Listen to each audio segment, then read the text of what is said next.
Oh boy. Those are offensive design moments.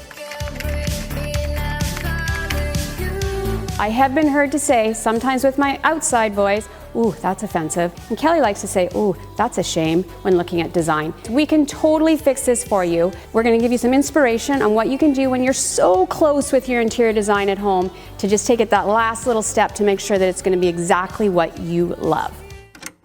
Before we jump in today, if you're finding this helpful or you would like more guidance on your world of design and creativity, we would love for you to join, so feel free to subscribe. We would love to have you. I really dislike being negative, so leading into this video of how I'm going to help you fix some of the design moments that aren't quite working for you. I'm not going to say biggest mistakes people make or get it right or you suck. Instead, KLC way is kind of more always on the positive, so we're going to say let's just make it happen. So we're going to walk through some of the biggest, most important things you need to do to not have offensive design moments.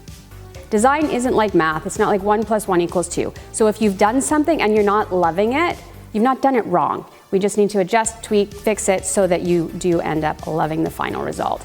You'll often hear me say over and over again to trades, to my team, if something happens in one of our projects and something happens and you just can't avoid it, as I said, bring me a solution, not a problem. So that's what we're going to help you with today. Step 1, you have to do the work. Just like in anything else you do in life, if you don't do the work, the end result's not going to be the same. Put the work in, you're going to end up with a good end result. Even with architects and designers, I see so often where because the work wasn't put in, you end up with a problem. So for example, you walk into a bathroom, you open the door and you realize the only way to close it is to stand on the toilet. That's not doing the work.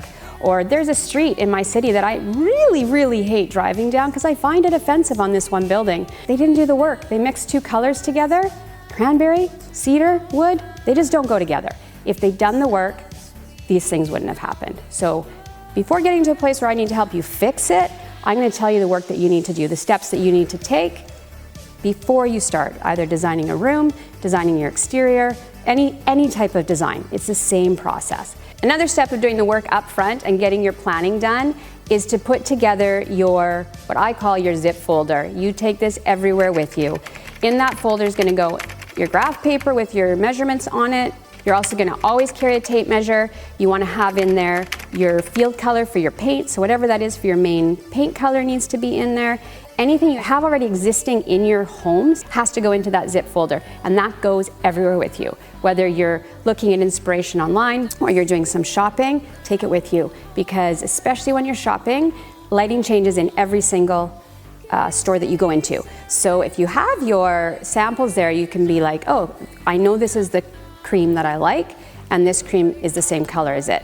If you don't take your sample and you go into a store and they have like a 4,000 Kelvin or higher lighting, you're going to look at it and go, oh, I don't like that color. As a matter of fact, it actually is your color. So it's a very key that you put this little cheat sheet, little Ziploc together, throw it in your car, keep it with you. When you're doing any work on that room, you need to have it with you. Very important in your planning. So now that we've talked about the planning, which is so important, we want to talk about color combinations, which is something we get asked all the time and frankly is something that people tend to screw up quite regularly. So you know what? There's all sorts of things that you could learn about in terms of the color wheel and combining colors and looking at undertones and all of that. I'm going to give you a very simple thing to refer to, and what you need to do is 1, look to nature. If you see a color combination in nature, nature never gets it wrong. You know that's going to work. And 2, have your bin, the thing that I had you set up already. I knew that was going to happen. That's going to really help you too, because as you lay stuff out, even a novice eye is going to be able to see if things work, if the undertones don't work, and then at least keeps you going on the right path to color. The other thing you want to do that people miss all the time is when you're designing your space, you need to think about functionality.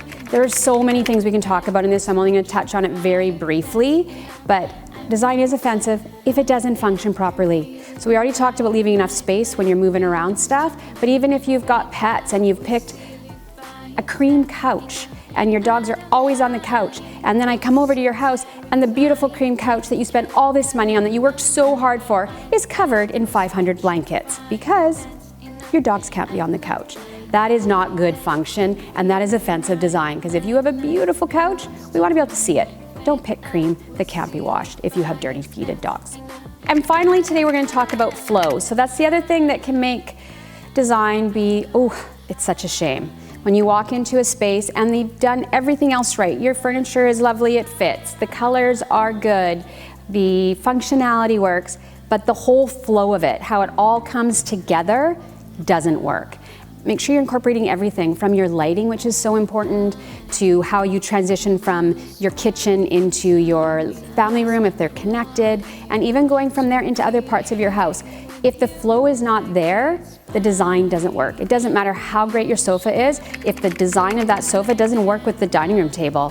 So this is a bit of a trickier area, but the only thing I will say that I know all of you can do is don't pick pieces individually without thinking about how they work in the entire flow of your entire space. So that's an important thing that you can all do. Don't pick one piece at a time. Plan the whole space together and then start using your money that you've worked so hard for to purchase.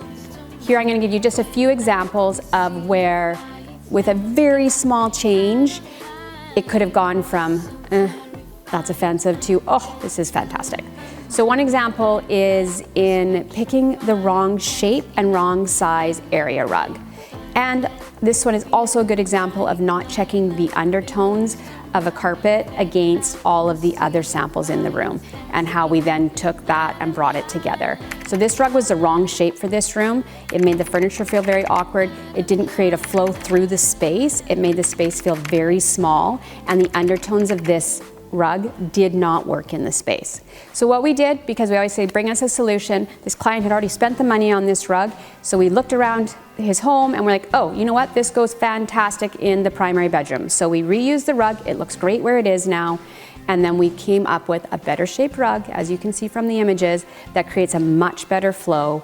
The colors of the rug pull in all the other pieces of the room that have been chosen to make the colors work together. So there's a simple example of a small change that made things much better, didn't waste any money. Done. Another example that we said earlier that I say I have a hard time driving down this road is this particular building.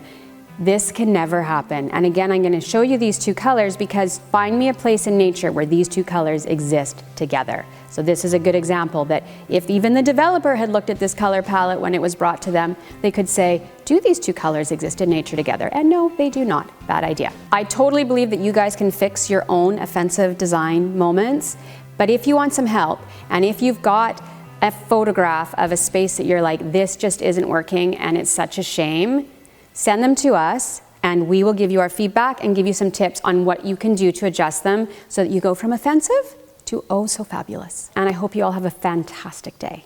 Hey everyone, thanks so much for watching this video. We so appreciate you taking your time to follow along with KLC. So click the follow button below and we look forward to seeing you again as we guide you through your interior design decisions and anything else you might need to know about interior design.